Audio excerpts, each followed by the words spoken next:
Hello? Hi, it's me, CryptoClick. Yeah, I notice you're trading on crypto exchanges, but without any benefits at all? That's madness. You know, I've been made an affiliate partner with pretty much every exchange out there, so if you want to get some benefits, you might as well set up exchanges with the links that I've got in the video description or in my Telegram and Discord. You can get welcome bonuses for signing up, or even better, up to 20% off all your trading fees for life. Yeah, I know, what a treat. So next time you fancy setting up an exchange, use some of the links that I've got in my video description, because otherwise you're mugging yourself off. Anyway, enjoy the rest of the video. Hello everybody, welcome back. So we're going to talk about Jasmy, but we do need to do a market update generally because it's Monday, traditional markets are open. We've got to see what, which direction is the wind blowing, or is it just, is it not blowing at all? So Bitcoin's still in this mild uptrend. So we've got our low formed here, high, higher low, higher high. It's okay, it's okay. Fair amount of rejection, as you can see on these wicks. They're very wicky, like a little bed of nails here. Wicks often tell a story that the sellers are coming in at these higher levels. 24,600, front running that 25. But let's just take it to a weekly. We can see what's really being what the deal really is on the weekly, and it's the 10 exponential. Again, we've spoken about this in the past. The 10 exponential is a big problem for Bitcoin. You know, big rejections here, all the way down, rejections, and another big rejection here, and here, and here, and here, bringing us all the way down to the actual low. So it's fair enough to expect a rejection from there, and that's what has happened. But so far, it's early days. It's just it's just one rejection of 1 week. So we look over here at the 4 hourly. The golden cross is in play. You'd be looking for potentially a retest of that, and that comes in currently at 22,400. And if we think about that on the daily, 22,400. What's around there at that level? So we've got the 10 exponential at 23. We've got the Bollinger Band Center and the 21 all around 22,400. So 22,400 I would say would be an area of significance, looking for a bounce around there. That would be what I would consider to be a bullish retest on the 4 hourly and on the daily, and if that breaks, the only thing below it is this horizontal, the previous resistance, hopefully now support, but as it's below the Bollinger Bands, it really is like a bit of a problem if we come down to it, and obviously if we break it, then that's it. It'd be a fake out. Quickly browse over to the Nasdaq. So the Nasdaq, again, you know, this is not even the pre-market, but it's alive, it's moving. Currently sort of just meandering, or more or less unchanged really. Golden cross again, you know, surfing the 10 exponential. That's not a big, it's nothing really. It is what it is. And you know, just like I was saying about the everything bounce, you know, we can still carry on. I'll move it to the other Nasdaq, where I've got my analysis on it. And this is the thing that I was saying about, you know, the everything dump.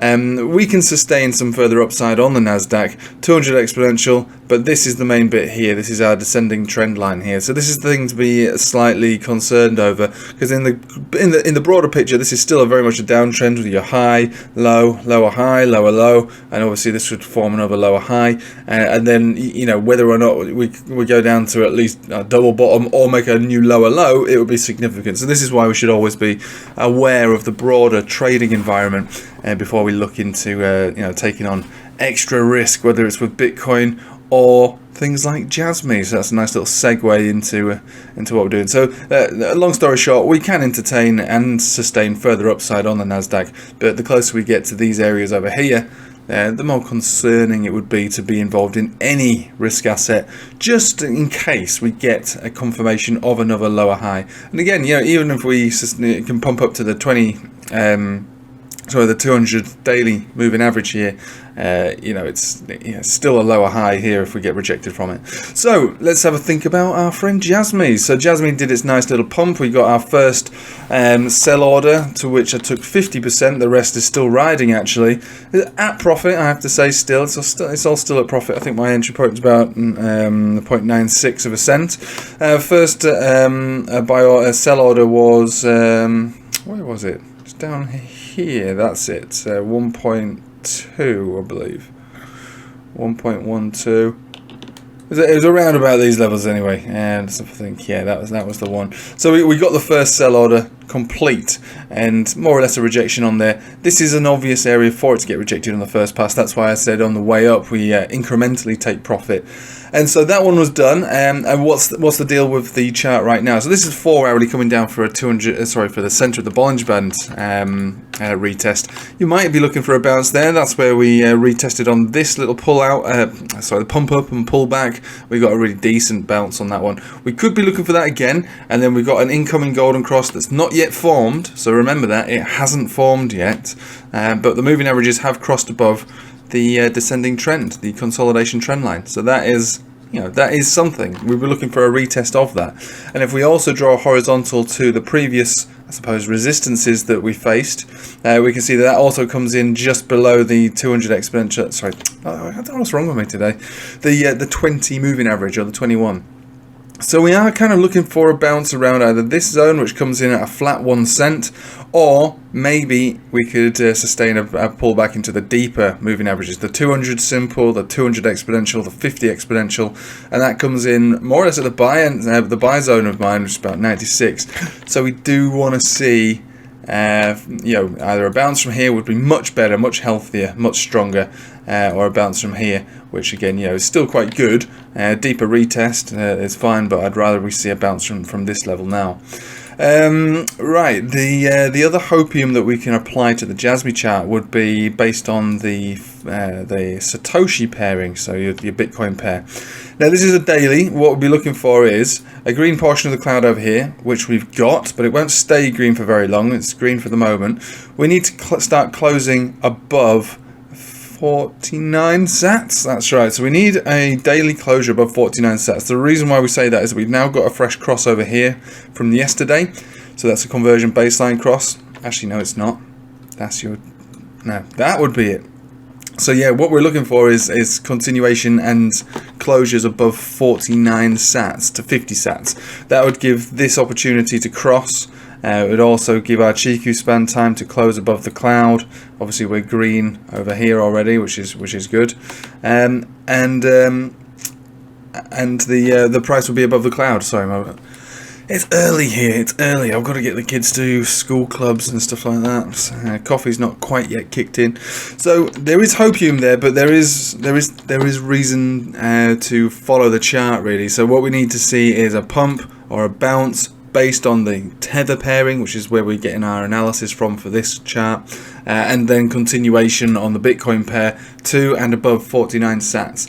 If we closed above 49 sats today, we probably wouldn't get the cross. We need to stay above 49 sats to 50 sats, probably for a couple of days for that conversion baseline's cross.